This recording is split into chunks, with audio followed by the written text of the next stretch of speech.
واش خاصك تسمح اللي ظلموك؟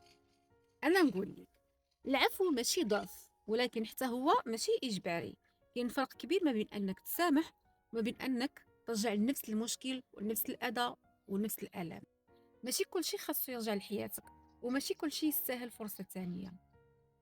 العفو الحقيقي هو انك انت تكون مرتاح، هو انك انت ما تبقاش عايش هذوك الالام.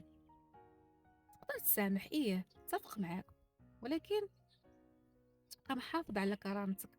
من الأحسن أنك تبعد وتكمل حياتك بلا حق، بلا ضعف. إذا دابا واش خاصك تسمح اللي ظلموك؟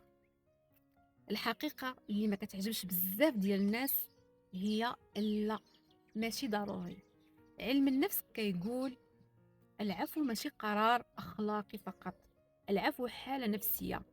إلا كنتي مازال مجروح وكتقول سمحت، راه غير كتكذب على راسك وكدير واحد الضغط، يعني كتكبت هذاك الألم لداخل فيك وماشي كتداويه، ومع الوقت هذاك الألم كيزيد يرجع، كيزيد يكبر.